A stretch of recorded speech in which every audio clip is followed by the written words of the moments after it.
CYC is a free channel, presents the Word of God for everyone. Your support will help us to continue the mission.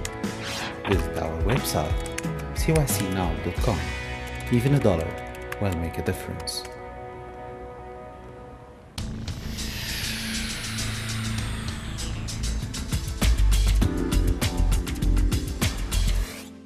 Hello and welcome to your program called Hyperlink, where we address the youth on many topics concerning them and their parents. This episode is a continuation from our previous episode on friends and friendship. I think it's imperative that we concentrate a bit more on youth relationship episodes, as we find there are a lot of issues that confuse them and they need clarification. But first, let's go and see the opinions of the youth and their parents on teen friendships. True friends can be hard to find. They don't come by a lot. You will make a lot of friends in life and they will come and go. A true friend, I think, is usually defined as the person that knows everything about you, bad and good, but still just loves you anyways, and does not judge you or does not look down on you for any mistakes in life. True friends definitely. You'll know a true friend when you can tell them just about anything and not be scared of them judging you. And we'll still be here for you then. Friends come, friends go, but a true friend is there to watch you grow. Are you a true friend? Many Christian youth wonder what it takes to be a good friend or how to cultivate lifelong friendships. As a Christian, you are often taught the importance of working on your relationship with God. But God also asks us to develop our relationship with one another. But first, let's go and answer the first question. How can I be a good friend to my friends and keep these friendships growing? This is an important question, and we can answer it by giving you 11 ways where Christian youth can be a good friend and keep these relationships flourishing. 1. Be honest. Are you an honest person? Honesty is a very important characteristic of a good friend. Friends trust each other to help them in difficult situations. The book of Proverbs states that honesty guides good people, dishonesty destroys treacherous people. If being dishonest destroys people, it also destroys friendships. 2. Listen. Listening to your friend can help you grow closer. Listening is very different from hearing. You need not only to hear what the other person is saying, but you will need to offer feedback and assurance that you actually understand what your friend is saying. James 1:19 says, "So then, my beloved brethren, let every man be swift to hear, slow to speak, slow to wrath." Nodding your head and repeating back what he or she is telling you will enhance your communication and make your friend feel better about relationships. 3. Give rather than take. Giving is often better than receiving. Find ways to give to your friend and expect nothing in return. Giving is more than just buying presents. You can give your time and your help. You can intercede in prayer for your friend. Offer to help with the homework or cover a shift at work. For Christ himself said, "Give to everyone who asks of you, and from him who takes away your goods, do not ask them back." 4. Lose the judgment. Friends see each other with no judgment. This does not mean that you are going to like all of your friends' choices. However, there is a way to share your opinion without being judgmental. Also, try to find out more information about why your friend is making some of those choices. It may offer you greater understanding. Christ also said, "For with what judgment you judge, you will be judged, and with the measure you use, it will be measured back to you." 5. Have a pleasant time with your friend. Friends need to have fun with one another. Make sure you are doing things you both like and laughing together in a good moral Christian behavior. While it is nice to have a friend that supports you in times of trouble, if all your times are filled with strife, then that is what will define your friendship. Make sure you have fun together. 6. Learn to compromise. Everyone has different interests, likes and dislikes, and friends do not always agree with one another. Therefore, friends need to learn to compromise with one another. For instance, this week you may want to go to St. Mary's youth meeting, and then next week he or she will compromise by saying, let's change and go to St. Mark's youth meeting. 7. Trust your friend.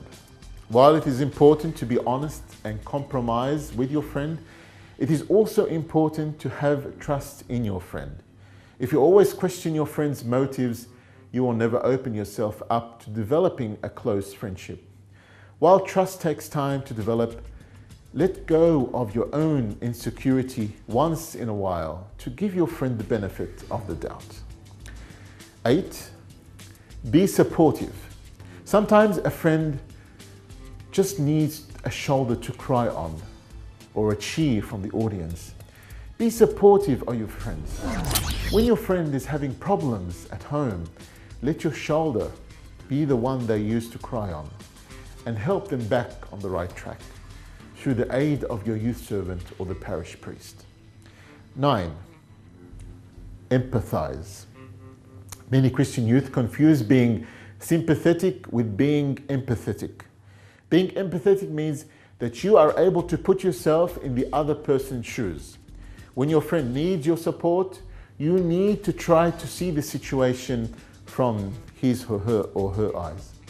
While you may not agree or you may not have knowledge of their situation firsthand, putting yourself in their shoes will help you be more supportive to your friend. 10. Touch. Try not to understand this in a negative way.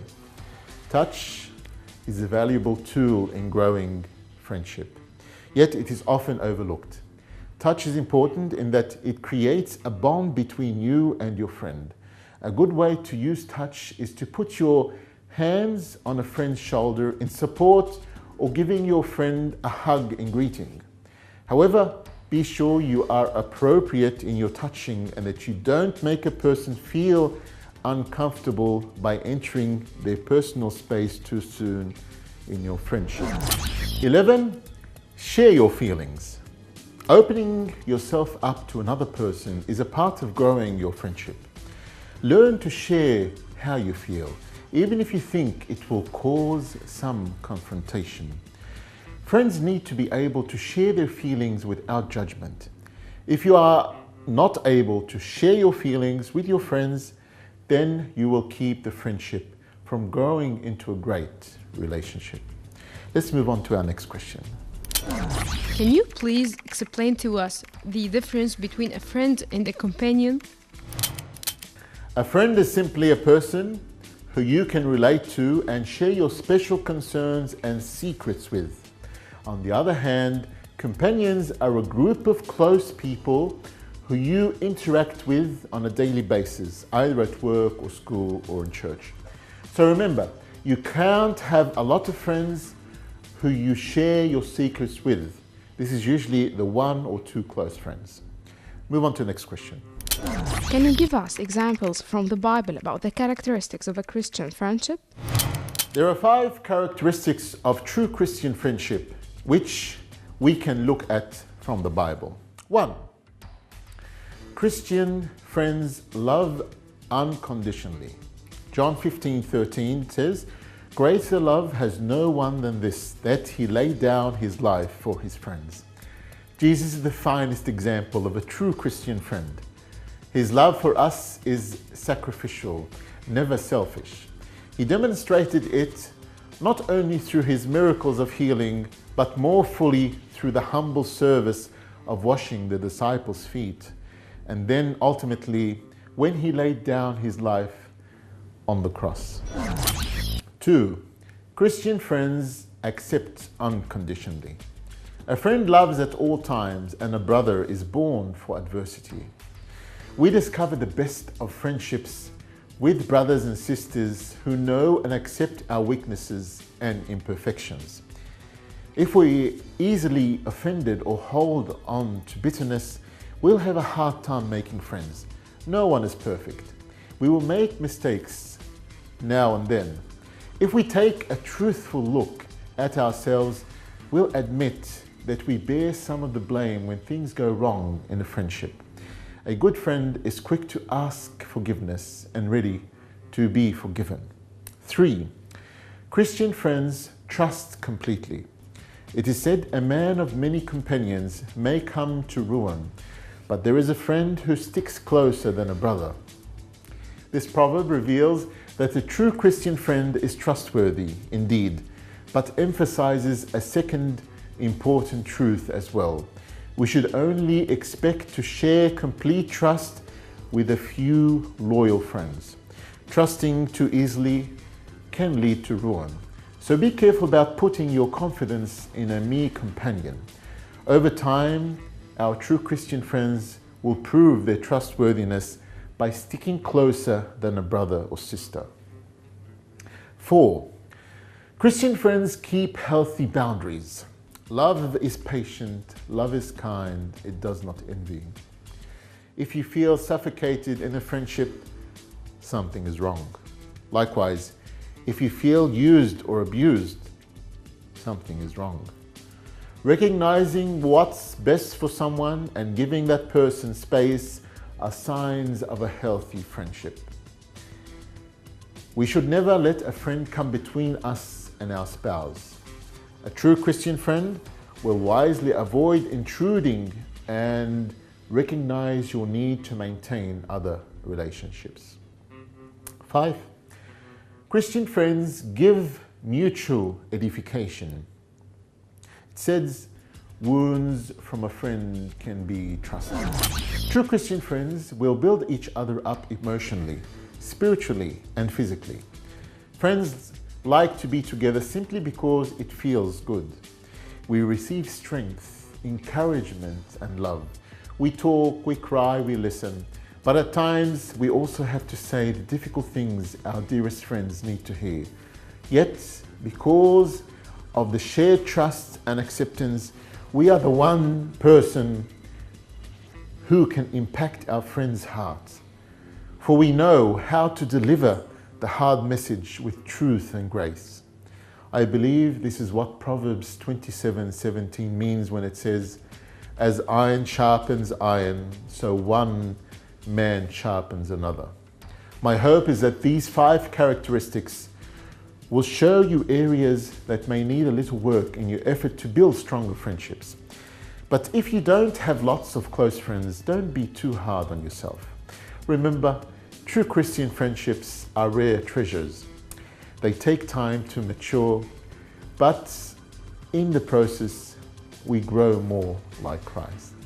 Let's go now to the story of friendship. Nails in the fence. This is an inspirational story about a little girl who had trouble controlling her temper. But she not only learned how to control it, she also learned the meaning of friendship and how sometimes the things we say can actually hurt the people we love. There once was a little girl who could not control her bad temper. So her mother gave her a bag of nails and told her that every time she lost her temper, she must hammer a nail into the back of the fence. The first day, the girl had driven 37 nails into the fence. Over the next few weeks, as she learned to control her anger, the number of nails she hammered daily gradually dwindled down. She discovered it was easier to hold her temper than to drive those nails into the fence. Finally, the day came when the girl didn't lose her temper at all. She told her mother about this, and her mother suggested that now she pull out one nail for each day that was able to hold her temper. The days passed, and the young girl was finally able to tell her mother that all the nails were gone. The mother then took her daughter by the hand and led her to the fence. She said, "You have done well, my daughter, but look at the holes in the fence. The fence will never be the same. When you say things in anger, they leave a scar just like this one. You can stick a knife into a person and draw it out. It won't matter how many times you say, 'I am sorry,' the wound is still there. A verbal wound can be as bad as a physical one. Your friends are rare jewels indeed. They will make you smile and laugh and encourage you to succeed or dissuade you from doing wrong. They lend an ear, they share words of praise, and they always want to open their hearts. So cherish your friends and be aware of moments when anger or the wrong choice of words may cut deeper than a knife.